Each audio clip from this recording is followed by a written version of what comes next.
lately I've been tired of every fae romantasy, and so I think I'm embracing my inner Team Edward, my inner vampire girly that I know I really am. And today I have 10 vampire romantasies that I'm very, very excited to be reading soon. I will say that my vampire taste does stray away from paranormal. We are thinking more like Serpent and the Wings of Night, from Blood and Ash, vampires, but they've got a unique spin. It might not be our world style vampires. There are a few paranormals on here, but for the most part, I definitely dive deeper into like a unique take of vampire is my personal preference. Let's start with Immortal Dark. I feel like everyone's been talking about this one. I'm really excited to read it. It's actually my Patreon buddy read for the month of October. No soul can enter without an invitation is literally written on the edges, and I think that sounds so intriguing. It began long before my time, but something has always haunted our family. We follow our main character who grew up far away from the city that she's currently in and was born in. In the city that she's born in, the city she's in now, humans seek status through bonding with vampires, but she's not used to that. But when her sister June disappears, she is certain that a vampire stole her. The very vampire born to her family, the cruel yet captivating Susenyos Segad. To find June, our main character must infiltrate the elite Uxley University, where she must survive living with Susenyos, even as he does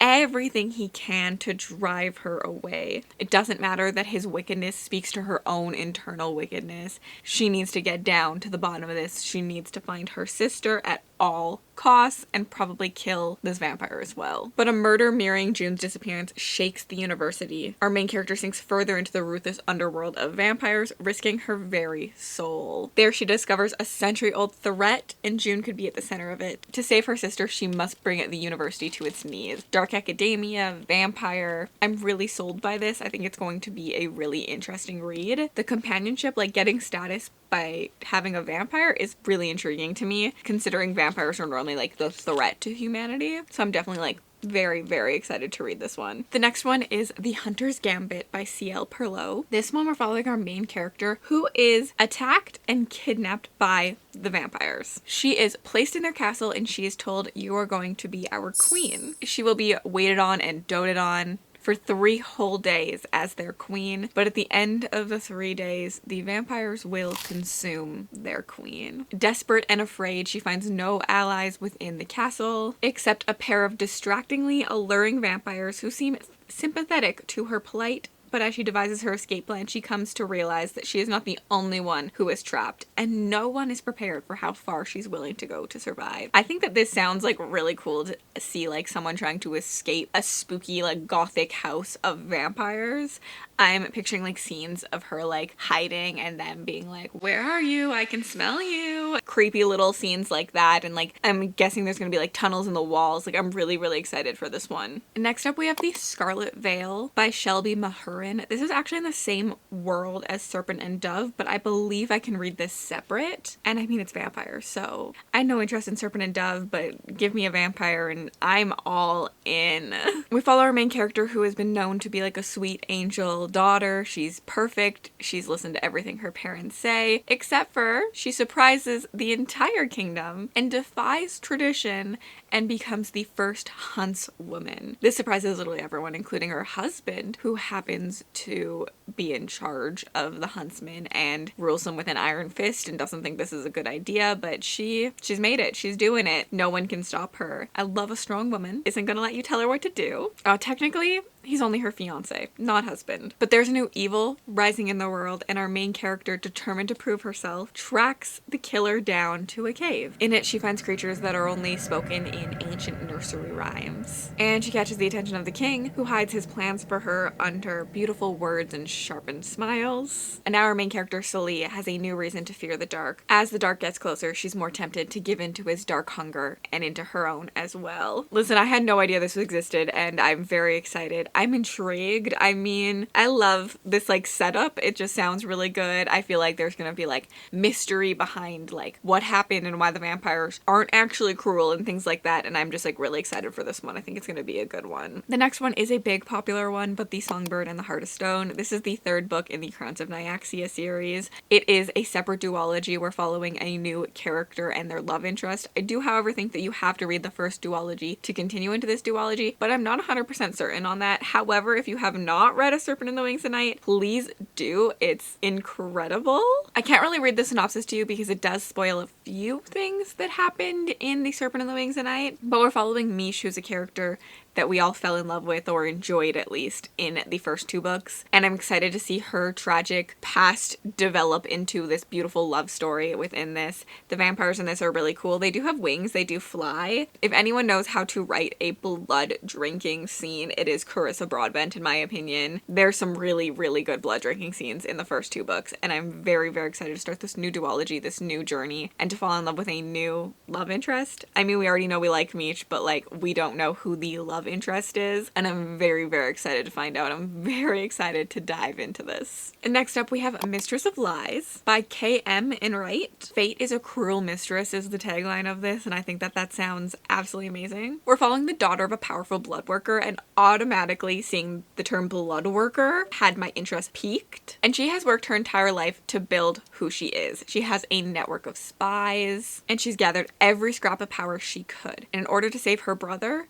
she murders her father, the king, to take his place on the throne. Vicious? I'm here for it. Doing the things you have to do for the people you love is something that I can get behind, especially if her dad is cruel. Saving her brother, peak badassery in my opinion. This says that's also only the start of her revenge. I love her already. Then we follow Samuel Hutchinson, who has spent his entire life trying not to get sucked into the magical creatures and their way, but when he stumbles across evidence of a killer, that's exactly what happens. He is sucked into their world, metaphorically, I think, not figuratively. He's tasked by the Eternal King, the Lord of the Court of the Vampires, to find out exactly who this killer is. Him and our other main character end up working together, but Shan's plans are treacherous, and as she lures Samuel into her complicated web of desires, treason, and vengeance, he must decide if the good of their nation is worth the cost of his soul. Listen, tell me that doesn't sound absolutely incredible. Incredible. I'm screaming. I need to get my hands on this book. Honestly, this was not on my radar, and I don't know why, because it's like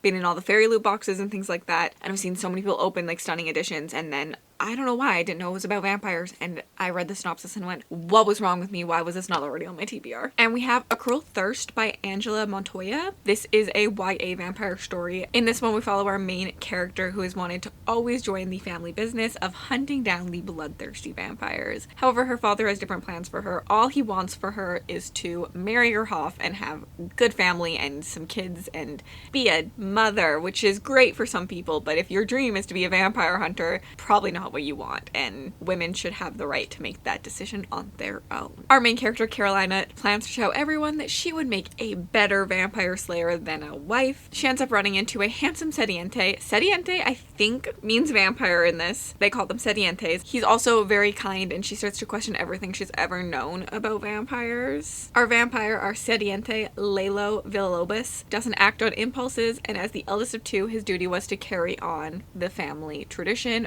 but he gets turned into a vampire instead. Now he's going on a quest and journey to find the original vampire, to find out how they were created and how he can either change this in himself or get rid of vampires altogether. Lucky for him that instead of killing him on the spot, she agrees to work together with him, and they can try to take out the nasty vampires along the way on their quest together, and maybe they will also fall in love. This one sounds, I think, very, very fascinating to me. It is a little bit more outside of my comfort zone than the other ones on this list, just because it's, I think, going to be softer. I think our love interest specifically is going to be a softer love interest, but I'm intrigued to figure out where this journey goes. And then we have Reign of Shadows and Endings, which I don't think are traditional vampires. From what I got, they just drink blood, but it's not like for the vampire reason, but I'm still counting it as a vampire story because in my opinion, when there's blood drinking, vampires.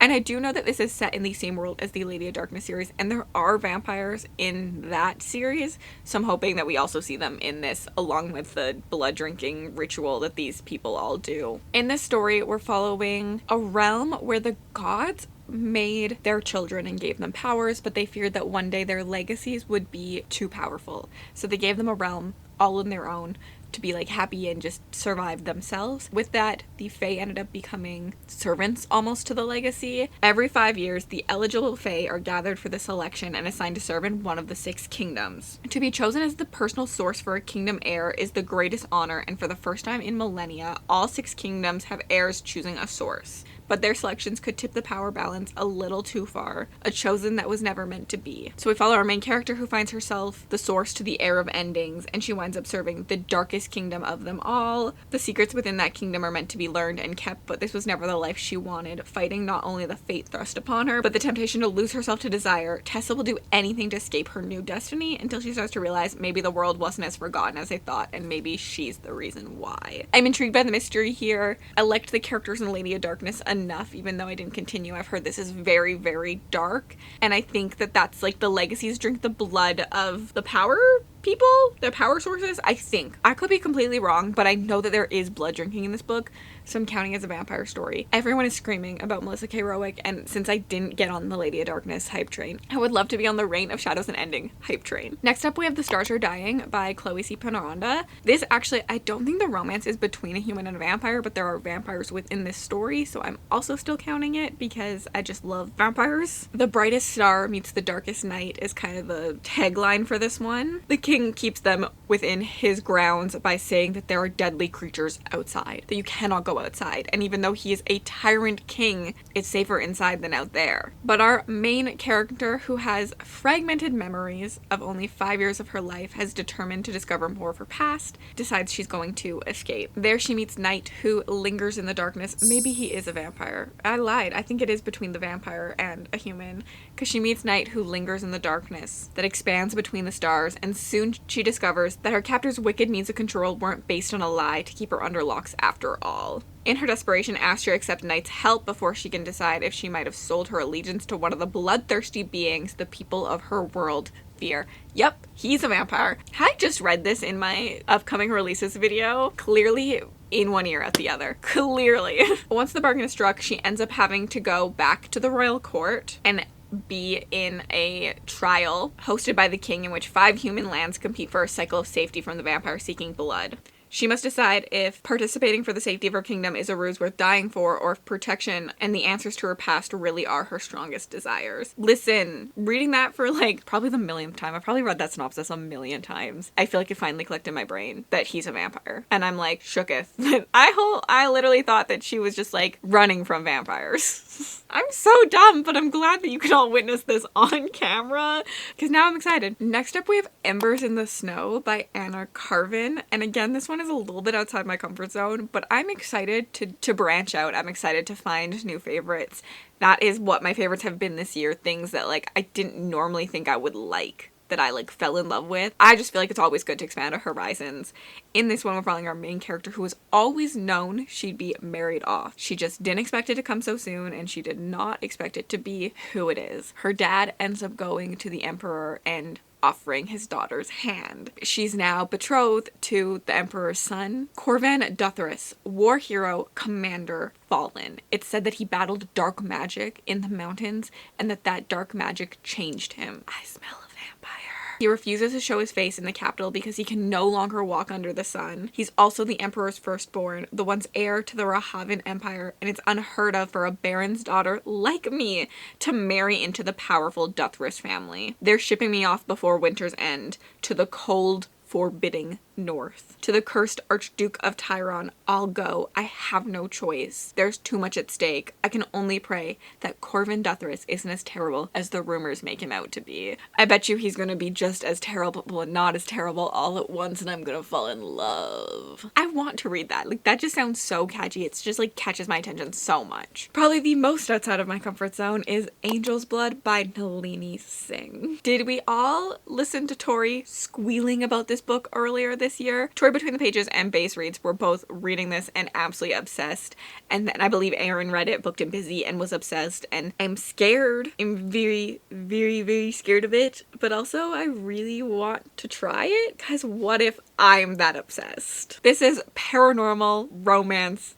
I think, at its finest. And honestly, I say I'm not a paranormal romance girly, but like, I don't really think I've tried any other than probably like Twilight, and I loved Twilight, so maybe I am. I just I feel like most of the time I think about it, it gives me the cringe, but also I said that about romantasy at some point, and then I started learning what I liked in romantasy, not just reading any book to ever exist, and now I love it. So maybe we're following a vampire hunter, Elena Devereaux, and she is the best at what she does, but she doesn't know if she's good enough for this job. Hired by the Archangel Raphael, a being so lethal that no mortal wants his attention. Only one thing is clear: failure is not an option. You better not fail then, even if the task is impossible. Better luck next time, because this time it's not a wayward vamp she has to track, it's an archangel gone bad. The job will put Elena in the midst of a killing spree like no other and pull her to the razor's edge of passion. Even if the hunt doesn't destroy her, succumbing to Raphael's seductive touch just may. For when archangels play, mortals break.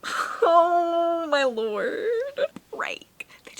I'm so scared of this one. I can't lie. It's absolutely terrifying to me, but like, what if I absolutely love it? A silly, goofy, good time read. It could be my new favorite thing. A lot of my favorite non-fae romantasies have come from things that are outside of my comfort zone, and if you'd like to find out what those non-fae romantasies are, I have a top 10 video for you to check out. I'd also love to hear any vampire recommendations you have down below. And if you're not feeling chatty, leave me the bat emoji down below, and have yourselves a remarkable day.